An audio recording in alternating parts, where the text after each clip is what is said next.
ធីស្វែងរកចំណង់ចំណូលចិត្តពិតប្រាកដរបស់អ្នកតើអ្នកធ្លាប់មានអារម្មណ៍ថាជីវិតរាល់ថ្ងៃហាក់ដូចជាកំពុងដើរតាមគន្លងចាស់ៗដែលគ្មានព្រលឹងដែរឬទេ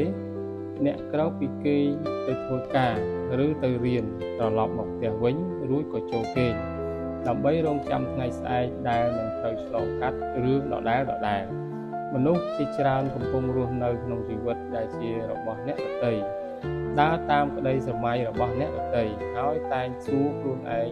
ដោយភាពឯកោថា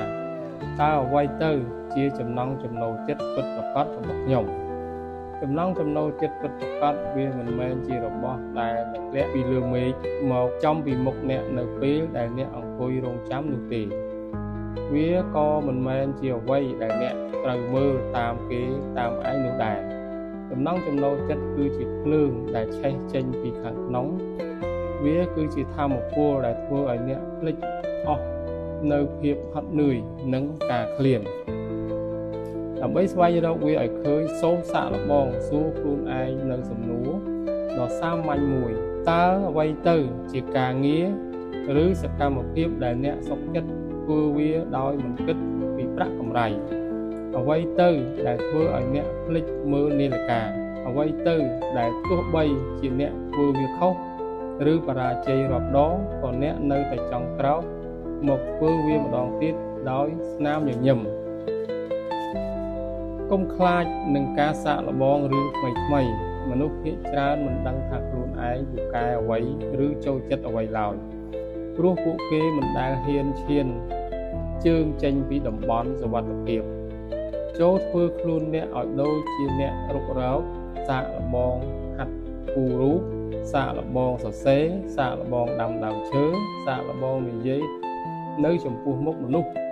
ឬសាកល្បងរៀនជំនាញដែលអ្នកធ្លាប់តែគិតថាវាមិនអាចទៅរួច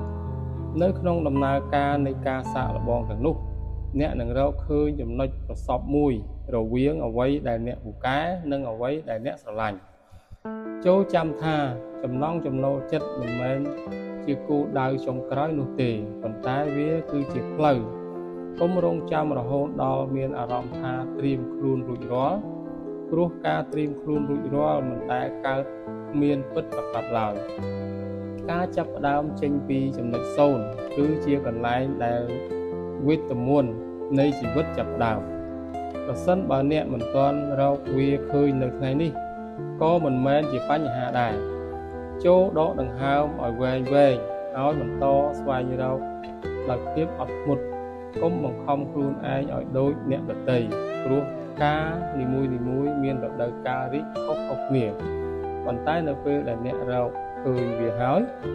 ចូលអោបប្រសពវាឲ្យជាប់ដាក់បេះដូងរបស់អ្នកទៅក្នុងនោះហើយអនុញ្ញាតឲ្យវាដឹកនាំអ្នកទៅកាន់ពិភពមួយដែលអ្នកមិនធ្លាប់ស្មានដល់ជីវិតខ្លីណាស់ក្នុងការរស់នៅដើម្បីតែបំពេញចិត្តអ្នកដទៃចូលរស់នៅដើម្បីសម្រេចនៅអ្វីដែលធ្វើឲ្យព្រលឹងរបស់អ្នកមានសេរីភាពពិភពលោកនេះមិនត្រូវការមនុស្សដែលគ្រាន់តែរស់នៅដើម្បី